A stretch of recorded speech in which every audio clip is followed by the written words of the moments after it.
Hi everyone, Julie Powell here. In this video I'm going to go through how to add just a little bit of magic to some images in Luminar Neo. In particular, having a look at the new magic light. Now if you haven't seen the new magic light, if you go and open your Luminar Neo and go into extras, you will see everything that you have installed or not installed on your image, such as focus stacking and background removal, etc. You will find Magic Light down here. If it is not installed, you can then install it. It only takes a few minutes. And you will find that if you jump up the top to your extensions, it will be there along with super sharp and noiseless. So this image here was taken in low light, basically just using the light from the wall sconces. It's grainy and it just needs a little bit of pop. So what I'm going to do is just do a few basic little edits to it. So I'm just going to do a crop, and in that I'm just going to straighten that wall up a little bit. I'm going to, let's see what AI comes up with, and I'm not thrilled with that, so I'm going to move that over and just click apply. So there's a couple of little things that I wanted to have a look at. I could, want to get it to come back. There is, zoom over silly, there's some marks in this wall here, so I might like to come in with the erase tool and just click on those. Just keep in mind when you're working on edges of things like here, sometimes it does take a couple of goes to fix it. It doesn't always get it perfect in the first shot, so I'm just going to run over that again, run over this bit. I haven't even gone through, you know, removing fluff or anything off the clothes, so I'm just fixing that wall up. Okay, the other thing that I wanted to do, and I could keep playing with that, is I want to light her face a little more. So I'm going to come into, not into Magic Light, I'm going to come into Relight, and I'm going to pull that brightness up. Let's just give it a minute to do what it needs to do.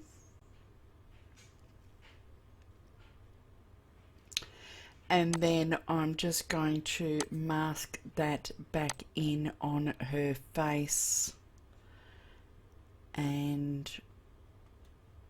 shoulder. And I can come back in and brighten that up even further. I could come into the face AI and lighten the face up just a touch more if I want to as well.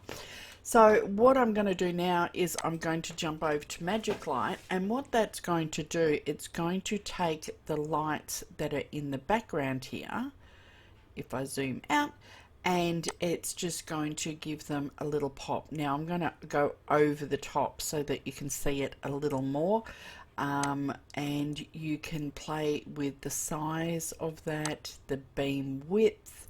So it gives you a lovely little starburst. If you had car lights or things like that, that you can really play with that as well. So you can muck around with that. You can just have a glow on it if that's what you want to do. You don't necessarily have to have the starburst pattern.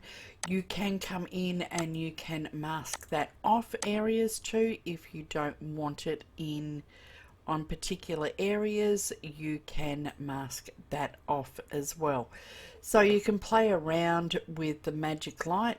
I'll put a link to another video that Vanilli did, and he had car lights and street lights and things like that that were pretty cool as well. So that's just playing around with that Magic Light. Like I said, you can decide how much you want to add to it and how much you don't.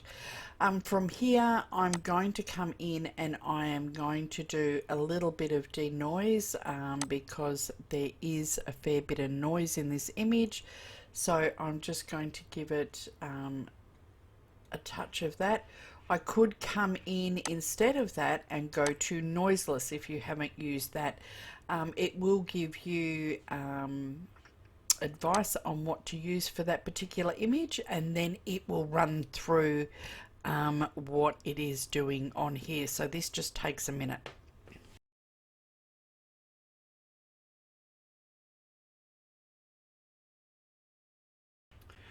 Okay, so that's run through. So that's before and that's after. So personal choice whether you want to leave the grain in or take it out. So next thing that I want to have a look at doing, I could play around with the structure. I could play around with adding some atmosphere. I don't know if I particularly want to put fog or mist, maybe some haze in the background, but it's sort of probably not the best image to do it on. You can play around with things like glow and mystical, which is always really fun to play with. Another fun thing that you can do, of course, is layers. I don't know whether you've ever used layers or not before. Similar sort of thing as you get in Photoshop. Not quite as advanced, but still. So if you've got light flares or light leaks or bokeh, anything like that, you can add that in. If you click on this Get More Assets, it actually takes you into the marketplace, and there's a whole heap of different assets that you can buy. So you can pop them in and use them from there, or if you've got your own, just click on the little plus and you can bring in folders or individual images. So what I'm going to do is I'm going to just click on that and it's going to bring in the bokeh. Now obviously I don't want that over her face, so I can drop the opacity down. I can have it up if I want, so it's actually hiding what's beneath it, but I'm going to have the opacity maybe around 20%. I'm going to go into masking, and you can use the brush mask to paint in or erase areas. So I'm just going to, so it brings up where the mask is. I'm going to make sure that brush strength is at 100%, and I'm just going to paint out what I don't want. The other option that you have got is that if you just paint in what you want. So I'm just going to take that off her face. If I switch over to paint, I can paint that back in. Now going back over to that, now it's actually got the blend mode as normal, and what I want to do is I want to change that over to screen mode so that it blends in a little bit more. I can drop the opacity even further. You can come in, now that masking, I didn't necessarily do the world's greatest one, so what I'm going to do is I'm just going to delete that layer just for the moment, and I can come back in and maybe I'll try a slightly different one. Just click on it. I keep trying to drag it over and I'm so used to doing it that way. So that actually fits a little bit better. I'm going to change the blend mode to screen, and then I'm going to come in with the masking tool and I'm going to paint in the areas where I want it to appear. So I want it to appear, say, through here, and a little bit through here.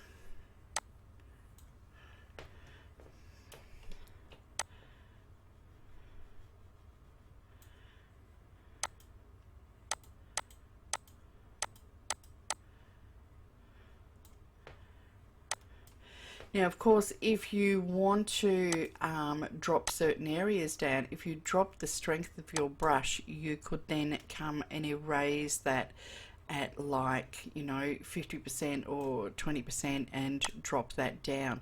So you can really sort of play around with what you want to do on that. Go back to the whole properties and probably just drop the opacity down just a little bit. If you had one that was slightly blurred, that could work too. So you just want it to be just a glimpse of it. Don't forget, if you want to edit, go to any of your edits, you can just come back into drop down to your base layer and come into your edits, and everything there is done. So if you want to revisit, you can play around with various different tools just by clicking on it. So I'm just going to make that a little bit stand out a little bit more. So the last thing I want to do from here is I want to convert to black and white. So I'm just going to click on the black and white tab, and I'm just going to click convert to black and white. You can then come and play with the various sliders. Even though it's black and white, you still have the luminance and saturation for the various colors. Yellows and things like that, generally you're doing the highlights and the skin tone. You may find that depending on your image, some of the other colors can actually make a difference. If you come into, you can bring in some of the color back into your image so it gives a slight tone to your image. For instance, if I wanted to come and bring the blues in, you could do that, but it's sort of, to me, I don't like it as much as if I was putting a color tone over the top. So I prefer to just play with the different color channels, such as, you know, the reds, the yellows, etc., to boost various things into the background of the image. Of course, any of the changes that you want to make, you can go back and you can play with. If you want to make changes to the layer, you need to be able to drop back down and play with the layer on its own level. So that's it for this image. If I was to go back and see the before and after, so that has just created a little bit of magic. I might still just move that back down